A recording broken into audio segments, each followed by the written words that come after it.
যারা ডাল খেতে পছন্দ করেন না তাদের জন্য আজকের ভিডিওটি। এভাবে ডাল রান্না করে খেয়ে দেখবেন, যারা খান না তারাও চেটেমেটে খেয়ে নেবে। আসসালামু আলাইকুম এভরিওয়ান, সবাই কীরকম আছেন?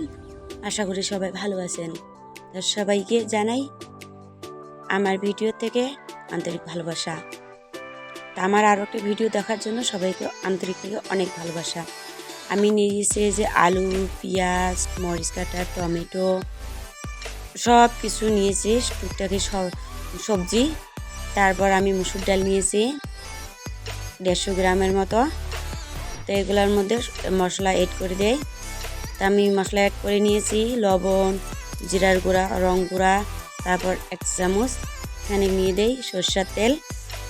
তারপর আমি আবারও দিয়ে দিলাম গরম মশলা, এই যে গরম মশলা। তা সব কিছু আমি মেখে নিব এখন।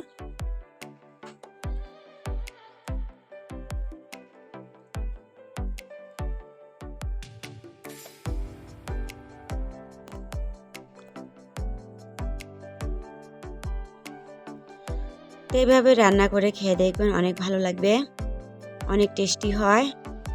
যখন আমার বাচ্চারা ডাল খেতে পছন্দ করে না তখন আমি এইভাবে ডাল রান্না করি, চেটে মেটে খেয়ে নেয়, অনেক টেস্টি হয়। যারা খেয়েছেন তারা তো জানেন, যারা খান নাই অবশ্যই একদিন রেসিপিটা বানিয়ে নেবেন। আর যদি ভালো লাগে তা ভিডিওটা শেয়ার করে দিবেন, তো হয়তো আপনাদের কাজে লাগতে পারে। তা আমি এখন দিয়ে দেবো বাগারটা। আমি দিয়েছি রসুনের কোয়া কয়টা, তেজপাতা আর জিরার গুঁড়ো, গোটাল জিরা। তা আমি দিয়ে দেই এখন সব কিছু। তা ভালো করে ভাজা করে নেই আগে, না ভাজলে ভালো লাগবে না। এক্সট্রা যে পানিটা আছে সেটা শুকিয়ে নেই।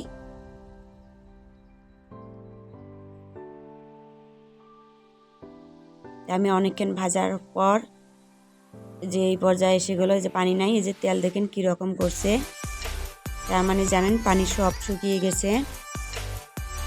তা এই ভাইয়েরা আমাকে স্টাডি হেল্প করে, এদেরকে সবাই সাপোর্ট করবেন, ওনাদের পাশে থাকবেন, দেখবেন আপনাদেরকেও অনেক সাহায্য করবে। ওনারা খুব ভালো, সবাই ওনাকে ভালোবাসা দিবেন। তা আমি গরম পানি করেছিলাম, তা গরম পানি করে দিয়ে দেই। গরম পানি দেওয়ার চেষ্টাটা করবেন। তা আমি 2টা ডিম নিয়েছি, ডিমটা এক্সট্রাভাবে ভেজে নিলাম, এখন দিয়ে দেই ডিমটা। আমার ডাল রান্না কমপ্লিট হয়ে গেল। ভিডিওটি ভালো লাগলে প্লিজ একটা লাইক করবেন, আর ভালো লাগলে কীরকম লাগছে একটা কমেন্ট করে জানাবেন। আর যদি ভিডিওর কোনো অংশই যদি ভালো লাগে প্লিজ ভিডিওটা শেয়ার করে দিবেন। তা আজকের মধ্যে এখানে রাখছি। খোদা হাফেজ।